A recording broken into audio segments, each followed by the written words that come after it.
Hello students, कैसे हो आप लोग। आज मैं आपको एक बहुत ही काम की इंफॉर्मेशन बता रहा हूँ कि क्या होगा अगर एक पर्सन, ठीक है, एक पर्सन जो है एक से ज्यादा कोर्ट में केस कर दे।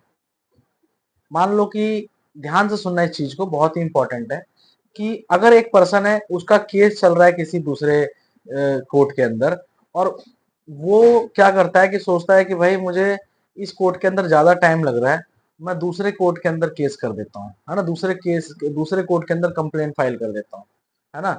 तो क्या होगा ऐसे केस में, ठीक है। तो इसके लिए आपको, ये मैं सिविल सूट की बात कर रहा हूँ, ठीक है, सिविल मैटर की बात कर रहा हूँ।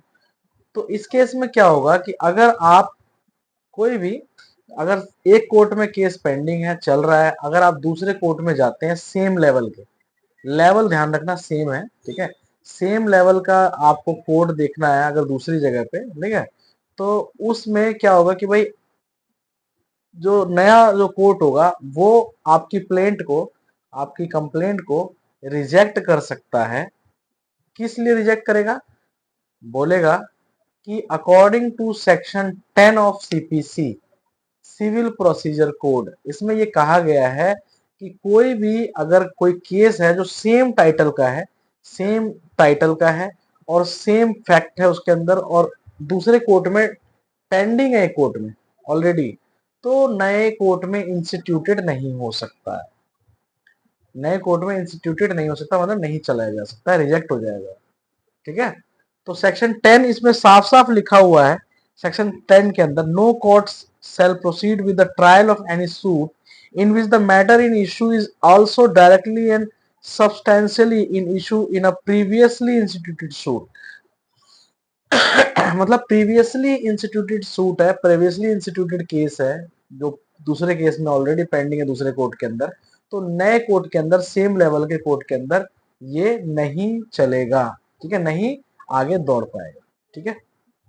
अब सवाल ये होती, गलती से मान लो, सपोज करो कि पता नहीं चल पाया और डल गया केस, और पहले केस ऑलरेडी पेंडिंग था, ठीक है, पहले केस ऑलरेडी पेंडिंग था, और दूसरे कोर्ट ने बाद में केस डाला, मतलब बाई चांस गलती से हो गया, दूसरे कोर्ट में बाद में केस डाला और रिजल्ट आ गया, तो अब क्या होगा।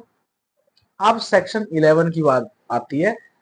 सीपीसी का सेक्शन 11 ये कहता है कि अगर किसी कोर्ट की डिसीजन आ गई है सेम लेवल वाले की, तो ये मैटर फिर नहीं करेगा कि किस जगह पे सूट पहले डला था, किस जगह पे केस पहले डला था, ये मैटर नहीं करेगा। रिजल्ट अगर आ गया है तो वही फाइनल माना जाएगा, दूसरे वाले कोर्ट का रिजल्ट अब नहीं आएगा सेम लेवल पे, ठीक है, वही फाइनल होगा। तो प्रायरली किसने अप्लाई किया, सूट फाइल किसने किया, किस कोर्ट में किया, वो फिर मैटर नहीं रह जाता। ये कहता है section 11 of the CPC, civil procedure code.